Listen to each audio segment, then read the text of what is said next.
Each week on this video, we'll give you sneaky waiver wire ads. If you've made it to your championship week, don't fall asleep at the wheel, right, Jeff? It's a very important. And before we even go into your sneaky ads, does the waiver wire strategy change at all in week 17 when there's only 2 teams left? It's nice if you have the hammer. Make sure to use it. You should use it even if you don't need it. You know, how important would it be to prevent your opponent from getting the next Justin Jackson? I mean, you should be using it just for that reason alone. Justin Jackson either won you games, he could have lost you a game, or you could have prevented somebody else from using him. You should absolutely pick up all viable players because guess what? Your opponent needs to use them too. So you might as well pick them up.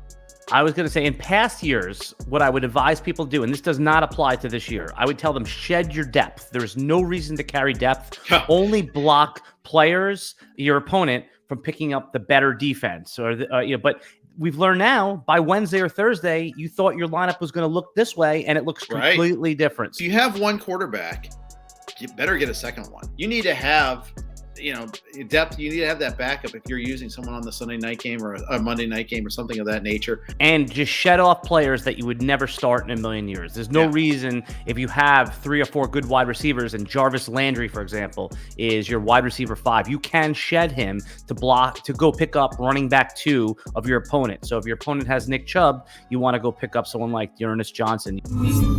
Let's start at the running back position. Who can we pick up heading into week 17? And we're leaning heavy into running backs this week, Alan. There'll be multiple running backs this week. Top option for me is Boston Scott on the Eagles.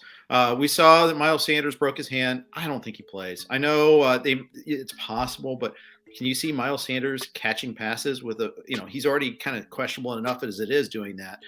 Can you see him doing it, with the club on his hand? Probably not. So you want to get a piece of that Philly offense too. The Philly offense is on fire. They're right up there with the Chiefs in terms of being teams that are just, really cranking in all cylinders right now. It was an ugly first half against the Giants, but if you look at their total numbers, they can really produce. They're playing Washington again. We saw that a week ago, and they just had all sorts of rushing yards. So you want to get Boston Scott. Boston Scott gets goal line carries, maybe even Kenneth Gainwell. If you're, I was going to say, this plays right into the strategy we were talking about. If you're planning on starting Miles Sanders and you're picking up Boston Scott, or you just lost James Robinson and Boston Scott's the next option, you could probably get Gainwell for a $0 bid in case Boston Scott ends up on the COVID list on Friday. So don't just go one deep, go the second layer deep. But obviously we put the Philly running backs in one category. Do you have another running back for us? You said we were deep this week. I have multiple ones, Alan. Let's just keep going here. Let's go Dario Ogunbowale. You mentioned James Robinson being out. Ogunbowale is clearly the next up. They really have nothing else. Nathan Cottrell, I think, is the next behind him there.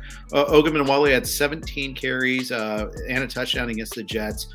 The problem is they're facing the Pats. Pats are, though, better against the pass than they are against the run. Give us one more running back. Rex BEASTHead, as Chris Liss likes to mention him, is the clear, undisputed number 1 back now in Houston. Finally, after 15 weeks, in week 16, we finally developed that Burkhead's the number 1 guy. Tore apart the Chargers. Bad news is you don't get to face the Chargers every single week. Face the Niners this week in San Francisco. Probably be tougher sledding this week, I'm assuming, but still, volume is pretty important. What I like about Burkhead as well is that he is a well-rounded back. He may not be the fastest, but he is certainly can catch passes. He can be used at the goal line. So I really like that pickup. Let's move over to the wide receiver position. Who's a sneaky ad heading into week 17? Alan Lazard caught the high-profile touchdown from Rodgers on Saturday. Hey, we're all happy for Aaron. Great, you got the record. Nobody cares. I hate that. I hate the deification of players like that. They used to stop the game, but the announcing booth was like so happy for Aaron Rodgers. Okay, he's a great player, but I don't really care about that. I just want to watch the game. Did you see the video that looked like it was done under protests from Brett Favre? Yeah, it looked like it was like a hostage video. It really did. Get one more Super Bowl for us. Right. I'll curry favor that way. I'll say this: I'm not happy about it, but go win us the Super Bowl, Brett. Give me one more wide receiver. No, I will not. No, I will not. Rashod Bateman. See if he's available. Baltimore is going to be in a shootout every single week. They're facing the Rams this week. Their secondary is just riddled with injury. Anthony Everett suffered a broken rib against the Bengals. We saw what Joe Burrow did. We know that Stafford and the Rams are going to go like crazy on. Baltimore's going to have to throw. So go get one of their wide receivers. Bateman's still their best guy. If he's available, go get him. If we see another 5 for 50 and a touchdown game from Bateman, where do you think the February and March best ball market will be on Rashod Bateman. Where do you see him getting drafted in some of these like early best ball leagues? Late wide receiver 3, early wide receiver 4. So like in the 7th or 8th round? I think about in that range, yeah. Okay, yeah. I agree with you. I think that what he does over the next 2 weeks will really determine his ADP. If he comes out 8 for 80 and 2 in a game, we could see him vault into the 4-5 turn. I mean, that I wouldn't do it, but I can honestly see it happen. You know, best ball players, we tend to think of ourselves as long-term thinkers, but everyone is recency bias is too strong, especially when we want to click the draft button. All right, let's move over to the tight end position.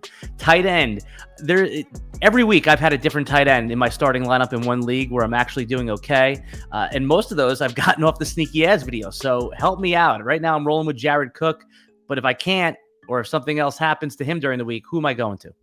I like Gerald Everett a little bit. He makes these horrible mind-numbing gaffes every single week, including the drop touchdown for an interception against the Niners a few weeks ago.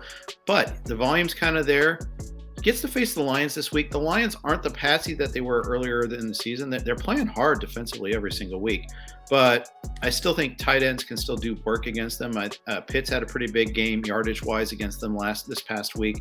I think Everett at home, I think he'll be all right. I think this is not a bad matchup for him. And since you watched this video to the end, Jeff's going to give you a sneaky bonus defensive ad. I'm going to go with the Bears. I'm going to go with the Bears, Alan. I like it. You're going against the Giants. I mean, it's Captain Obvious in a way. It's not even sneaky. It's the obvious stream. And if the Bears are available in your league and you don't need a defense, still go pick them up. You don't want your opponent picking them up and playing them against you. We've said that a few times throughout this video. We just want to underline it again. And to see Jeff's weekly value meter, he ranks every player in the NFL for fantasy football. Go to rotowire.com/try. Get all of our premium content for free. And Jeff, when are the fantasy baseball rankings getting posted? Fantasy baseball draft kit is up, and thank you for bringing that up. We got about 600 projections up there. Clay Link has got his personal top 300. You got projections. You can do it by that for your ranking. Over 400 outlooks are posted. New content every single day. So you want to get a jump start on your fantasy baseball prep? Now's a great time. You can see our baseball draft kit and all of our premium fantasy content for all sports. Just go to rotowire.com/try and get everything for free for 10 days.